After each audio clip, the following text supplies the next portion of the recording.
What is up, guys? It is the Safe and Sound Alchemist coming back to you to bring you 40 facts on the Warhammer 40k universe.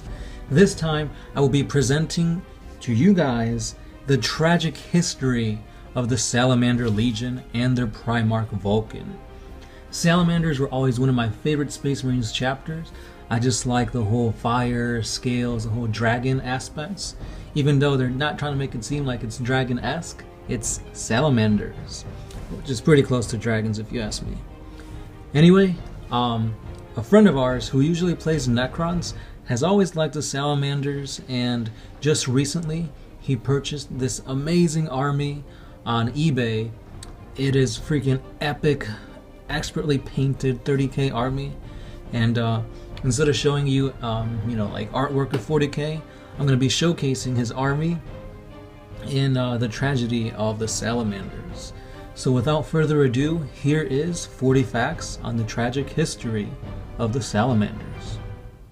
Their tragic history begins with the drop site massacre of Isstvan V. Noted as one of the most devastating defeats in the history of the Adeptus Astartes, and certainly in the history of the salamanders, the drop site massacre saw the Raven Guard and Salamander legions nearly annihilated.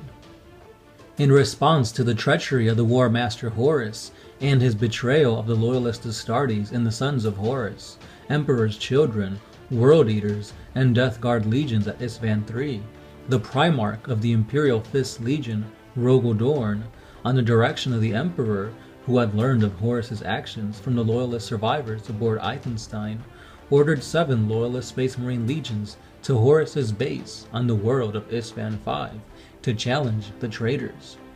They would attack in 2 waves and fall under the supreme command of the Iron Hands Primarch, Ferrus Manus. The legions comprising the first wave were the Iron Hands, Raven Guard, and Salamanders. These legions comprised of the second wave were the Alpha Legion, Night Lords, Iron Warriors, and a large contingent of Word Bearers that their Primarch Lorgar had stationed in that star system. Unknown to Dorn and Ferrus Manus, the Night Lords, Alpha Legion, Iron Warriors, and Word Bearers had all turned from their service to the Emperor and pledged their loyalty to Horus. They had been instructed to keep their new alliance to Chaos a secret. The first wave secured the drop site at a heavy cost. Horus ordered the frontline troops to fall back, tempting Manus to overstretch his already thin lines. Against the advice of Corax and Vulcan, Manus led his veterans against the fleeting traitor Marines unsupported. Manus then brought his brother Fulgrim into combat. As the 2 Primarchs drew their weapons, the Raven Guard and Salamanders fell back to regroup and allowed the second wave's legions to advance and earn glory. However, as they returned, they were mowed down by the 4 traitor legions that had landed to supposedly support them, thus revealing their new allegiance to Chaos. At the same time, the apparent rout of the Sons of Horus, the World Eaters, Death Guard, and Emperor's Children suddenly halted, and the traitors pressed their attack. As Horus continued the counterattack, he managed to sandwich the loyalists between the 2 traitor forces, killing almost all of them. The Iron Hands were cut off and slaughtered to a man. The veteran Morlock Terminators cut down, and even Primarch Ferrus Manus was beheaded by Fulgrim. The Salamanders and Raven Guard could do nothing but help the Iron Hands, and they were forced to make costly breakouts with precious few of their forces. Those Thunderhawk and Stormbird gunships lifted off and escaped Isstvan V were far fewer than those that had landed.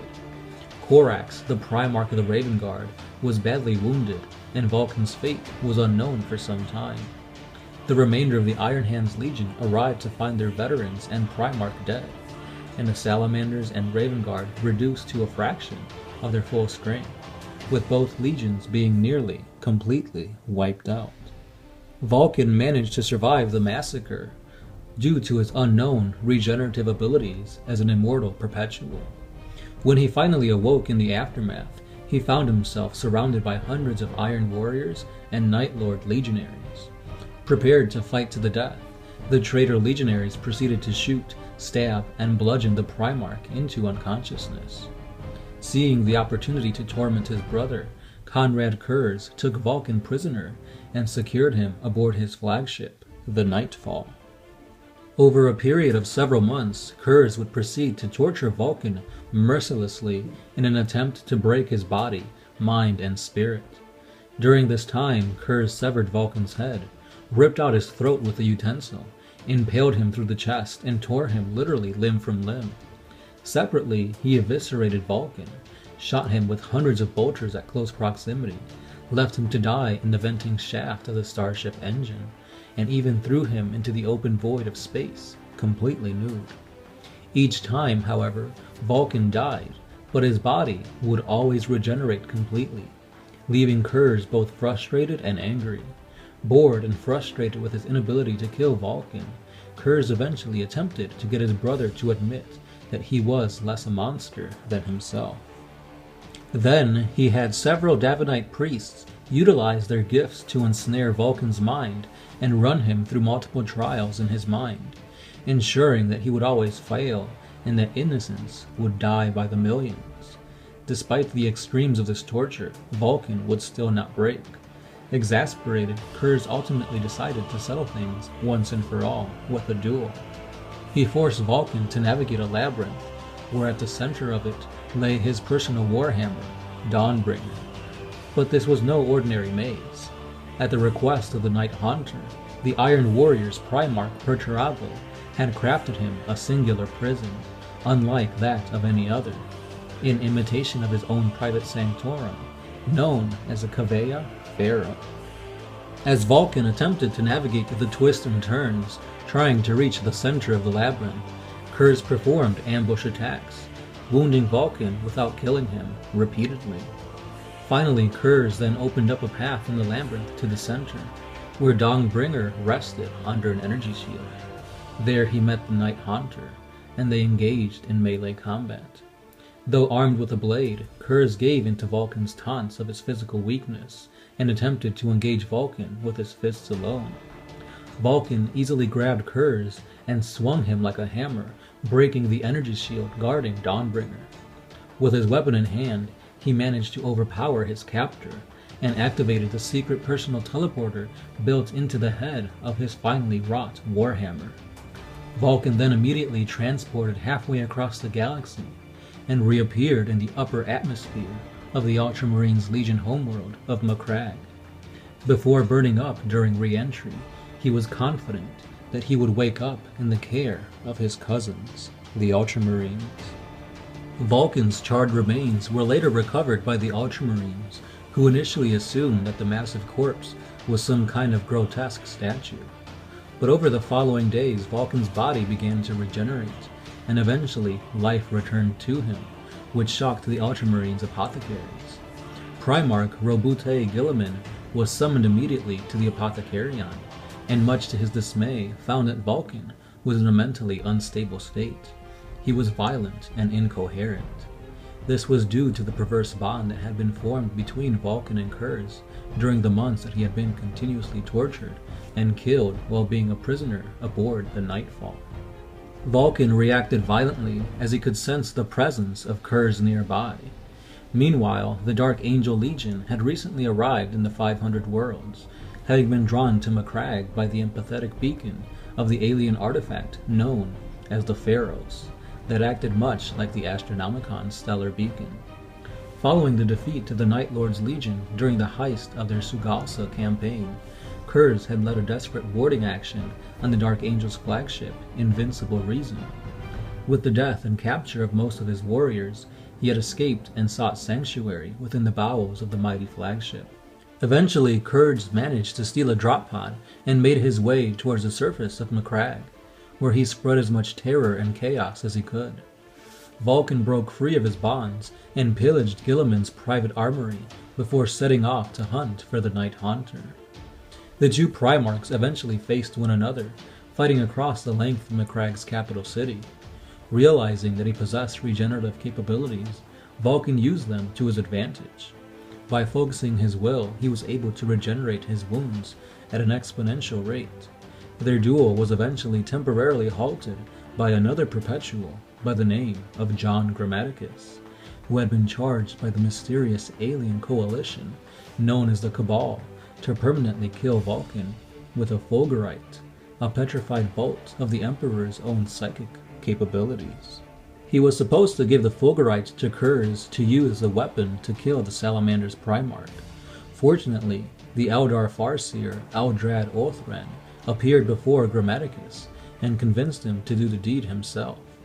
If he stabbed the primarch in the heart with the fulgurite, it would cause him to give up his mortal perpetual nature forever and restore Vulcan's mind.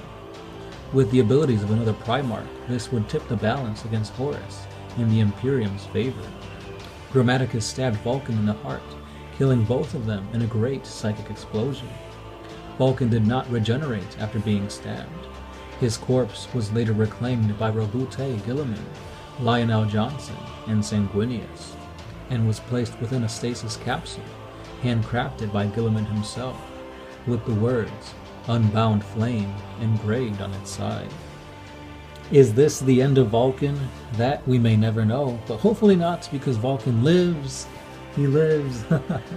Or maybe not, who knows. Anyway guys, what did you think about this tragedy that is of the Salamander's Legion? In my opinion, they got effed up pretty bad. The massacre at Isfahan 5 really screwed them over, on top of all this craziness that was going on. It's like, yes, Vulcan is a perpetual, but at the same time, he keeps getting the short end of the stick over and over again. If you guys were in Vulcan's shoes, how would you have done things differently? Do you think that your perpetualness would actually be your downfall, or would you use it as like a stepping stone to get the Imperium going in the right direction?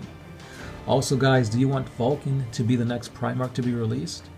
If not, let me know who you guys want to see next up as a live figure in 40k. Anyway guys, that's all I've got. Hopefully you enjoyed the figures of my friend who's now going to wield this amazing army. It is so awesome. I'm pumped. I can't wait to wield my Celestial Sons against the Salamanders and see who comes out on top on this battle of the epic armies. That's all I've got for you guys. As always, I'm the Sound Alchemist. Don't forget to hit us up on Patreon, Facebook, Twitter, and Instagram. And that's all I got for you guys. Sound Alchemist signing out.